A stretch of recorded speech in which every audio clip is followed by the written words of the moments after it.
The Dallas Cowboys have taken a few risks when on the clock in the second round of the NFL draft in recent years. Gregory and Jaylon Smith, both important starters on defense, were drafted to the Cowboys after they went down on many teams' draft boards. In 2019, they'll have the opportunity to take yet another risk. Recently, one of the best defensive tackles in this year's class, Jeffery Simmons, suffered a torn ACL while going through a drill during his workout in Florida. Simmons took to Twitter to share the unfortunate news that will drastically affect his draft stock only a couple of months before the draft. https://t.co/onotsprivovi. Before the injury, Jeffery Simmons was seen as a top draft prospect. Some even envisioned him being drafted in the top 10. As a 21-year-old defensive tackle from Mississippi State, Simmons had an impressive career during his time in college football. In 3 seasons he managed to rack up 157 tackles and 7 sacks. If one thing is clear, it's that the Mississippi State product will be an impact player when he gets on the field on Sundays. His quick reaction on the get-off will still interest a lot of teams despite his injury. A sound defender on the running and passing game, he'll pay big dividends for whichever team decides to pull the trigger on him come April. Due to their recent second-round draft history, I can't help but wonder if the Dallas Cowboys will consider him when they're on the clock in the second round. This year, though, there will be a big difference. Pick. It will be tough for them to wait until the third round to pick a player they could actually put on the field for the 2019 season. Especially considering the fact that they're a football team with title aspirations this year. Despite their history and the fact that Simmons will be one hell of a pro, I believe the team will not want to make such a pick in the second without a first-round selection. The team has a big need at DT, although Antoine Woods and Maliek Collins were very serviceable in 2018. We'll see how tempted they are if Jeffery Simmons is still on the board when they're on the clock. The Dallas Cowboys' defense was one of the better units throughout the season, but it wasn't without its flaws. An area where they struggled was in creating turnovers and at times against the run.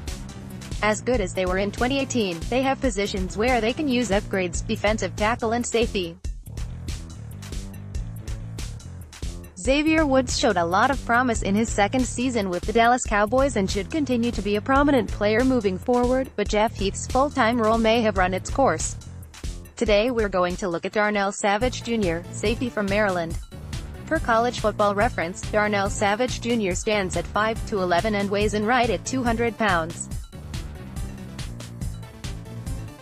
In his last 3 years at Maryland he played in 35 games.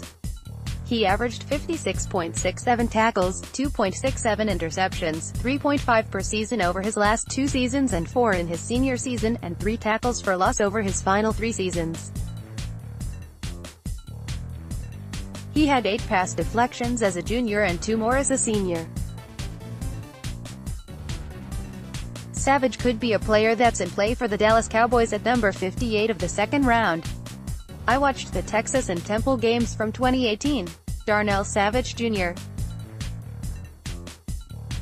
Film notes: Maryland lined him up in 2 deep cover 2 looks a lot and dropped him into different coverages.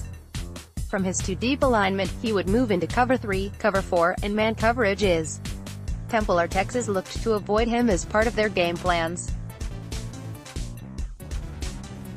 The one time the either Texas or Temple threw his way, he came down from his 2 deep look into man coverage and jumped a 5-yard out route and intercepted the pass, taking it to the end zone for a touchdown. He's excellent in diagnosing bubble screens and swing passes. On several occasions he met the ball carrier 5 yards behind the line of scrimmage and dropped him for a loss. Savage wraps up in the open field against. Once he diagnoses the play, he gets moving toward the ball in a flash. Willing to take on bigger blockers and receivers with the ball in their hands. Stymied the 6'4", 225-pound Lil Jordan Humphrey from Texas on a bubble screen after Humphrey had broken 1 tackle. Savage wrapped him up and brought him to the ground. Temple attempted to run a reverse after the handoff and Savage came all the way from across the field to meet the runner for a 6-yard loss. Plays with excellent speed and aggressiveness when he sees the play. Sometimes Savage gets caught watching the action on his side of the field and doesn't recognize what is happening in the middle or opposite side of the field. Several times on the read option, it appeared that he didn't recognize that the QB had given the ball away. It could be that he was schemed to take the quarterback, but one time the runner went against the grain to Savage's side of the field and he was unable to get to him before he scored a short touchdown. Maryland had Savage cover tight ends and wide receivers, and again, Temple and Texas didn't throw his way much at all. Again, in a 2-deep safety look came up from 10 yards deep to make a play on a toss to the running back and tackled him for a 4-yard loss. It's dangerous to run things to the perimeter with this guy. If he gets to the line of scrimmage unblocked, he's bringing you down. When blocked on runs to the perimeter, he does a good job of stringing the play to the outside. Savage works his blocker and doesn't give up on the play. He fights to get unblocked in order to make a play. When a team runs play action or hands the ball off out of shotgun or pistol formations, Savage is slower to react and diagnose the play. He'll need to get quicker in processing what's happening there at the next level. One of the more impressive plays I saw him make was on a trick play. Temple attempted to run a wide receiver pass to the outside. Everyone bought the wide receiver reverse and even Savage did too, but was able to use his quickness and speed to make up 5 yards of separation that the Temple receiver had on him to be in good coverage. The Temple receiver wasn't able to come down with the catch and Savage's coverage affected that. Summary: Darnell Savage Jr. doesn't have a ton of height, but he's an explosive player who can play down in the box and in 2 deep looks for the Cowboys. He's a guy that would pair well with Xavier Woods, as you could use those two interchangeably depending on the matchup you face week to week. He's an aggressive player who uses his speed to get into the play and cause disruption.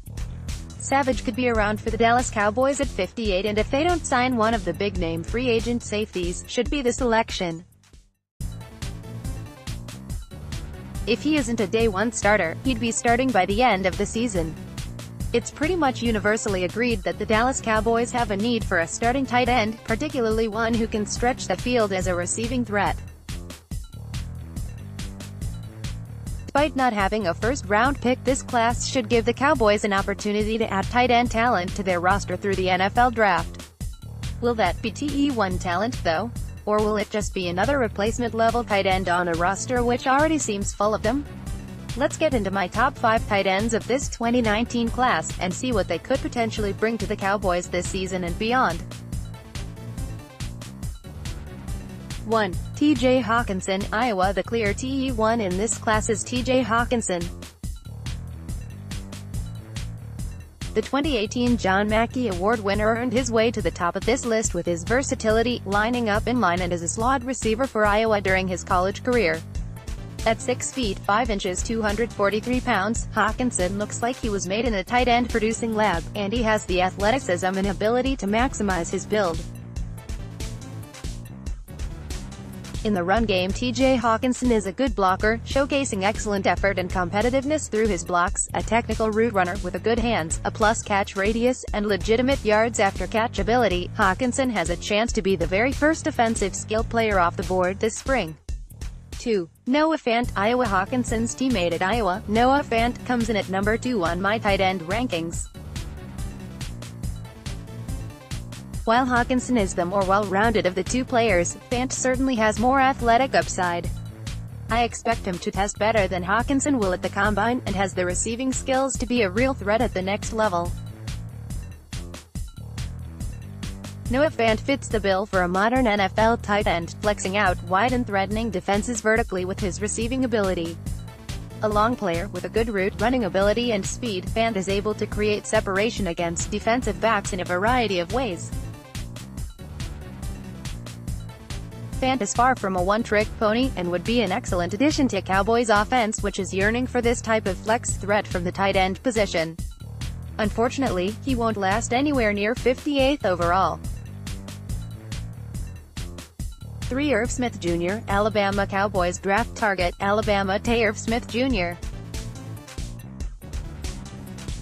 Can I interest you in the tight end who averaged 16.3 yards per catch and scored 7 touchdowns last season? If so, meet Alabama's Irv Smith Jr. Smith is the number 3 tight end on my board entering the combine, and I really don't expect him to drop whatsoever in the coming months. Smith is an athletic player who runs good routes and offers excellent run-blocking ability. He's not as refined as Hawkinson nor as athletic, explosive as Fant, but he combines the inline and flexibilities of the two to a certain extent. Smith is the first somewhat plausible target for the Cowboys on this list, though I'd still be surprised if he lasted until 58th overall. 4. Jace Sternberger, Texas A. Relatively unknown before the 2018 season, Sternberger finished the year with 800 yards and 10 touchdowns on 48 catches, and earned All-American honors for his production. Now he has a chance to be a second-round pick in the 2019 draft, and is finding himself mocked to the Cowboys by many major draft media outlets. Sternberger fits the prototype of the modern receiving tight end, with better speed and hands than most others in his class. Though he is still raw in many areas, his upside is intriguing, and there's no doubt he's a pretty good player as is.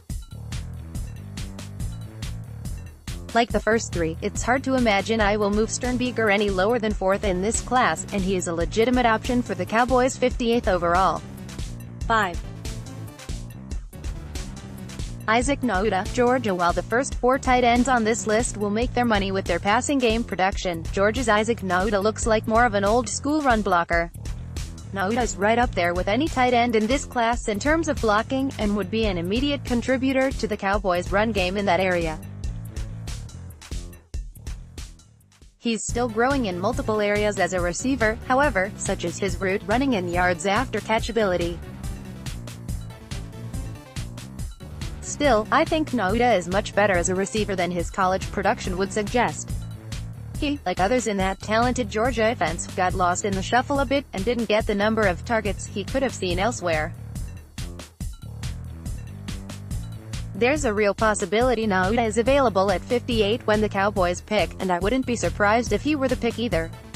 The Dallas Cowboys don't really have a desperate need as they head into free agency or the NFL draft. They have areas that could certainly use an upgrade, but there isn't a position on the Cowboys' depth chart that requires you allocating pick number 58.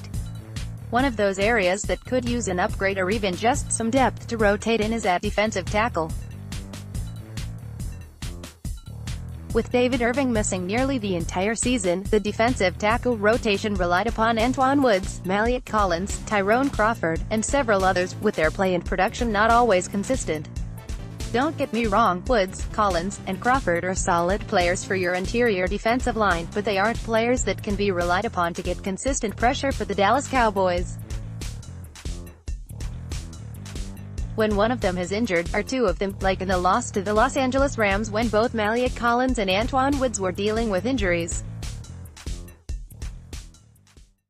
The Cowboys should be looking this offseason into adding to their defensive tackle rotation, which brings us to Texas defensive lineman Charles Omenihu. So I went back and studied several games for Omenihu from 2018, including the Georgia, USC, Maryland, TCU, and Iowa State games. The first thing that intrigued me about Omenihu was the size that he brings to the defensive line. He's 6'6" and 275. A slender build for his height, which should allow him to add more weight to be able to play on the interior. After watching some of his games, let's just say, I'm less intrigued. Notes: Omenihu played on the edge in both 3-man and 4-man defensive fronts. He's led to the inside to play defensive tackle as well. He was productive in his final season with the Texas Longhorns, logging 9.5 sacks according to College Football Reference, while playing both on the edge and inside for Tom Herman. In the Big 12, it can be difficult for defensive linemen to find production like that in a single season with the numerous spread offenses that exist in the conference. His best move was a club move that he used when rushing from the edge to try and beat his man to the outside. Even if he didn't get effective pressure on the quarterback, he was still using it with effectiveness to beat both left and right tackles. Also used a shoulder dip when rushing both inside and outside and an inside swim move. Several times, Texas dropped him into coverage. At times Omenihu showed a kick burst off of the line of scrimmage, but was inconsistent. When he wins it's generally with his motor. Oftentimes, he gets stymied pretty quickly on his rush and isn't able to get a release from the offensive lineman. If he's doubled, you can pretty much count him out of the play. Omenihu has good hand fighting that can keep offensive linemen off of him, but is inconsistent in his usage. Despite his length, he allows offensive linemen get into his body a bit too easily and generally isn't able to disengage. Rarely showed an explosiveness or quickness when rushing. He generally looked slow and sluggish, especially in the game against Georgia. Didn't see him beat his guy cleanly and often only made the play because the quarterback held the ball too long or because the running back got bottled up by the interior and he was working the backside of the play. Never saw him use a spin move, which is probably a good thing as he'd look slow doing it. Needs to add a long arm rush move to his repertoire to make better use of his length at the next level. He'll need a strong combine to put any concerns about his athleticism and quickness to rest. Summary: Charles Omenihu is an intriguing prospect in that he does have size and production to make a claim on being a top 100 pick, and he doesn't give up on a play. Other than that, he doesn't have much else. In some early mock drafts, I've seen him being slotted to the Dallas Cowboys at number 58 in the second round. To me, that's too rich for this player. Yes, he fits a need, but I wouldn't feel great about the Cowboys taking him before the 4th round. More draft profiles from InsideTheStar.com. Miami defensive tackle Gerald Willis by Kevin Brady. Washington State running back James Washington by Brian Martin. Texas A. by Kevin Brady. Oklahoma wide receiver Marquise Brown by John Williams. North Carolina State wide receiver Jacoby Myers by Brian Martin. Auburn defensive tackle Dontavius Russell by Kevin Brady.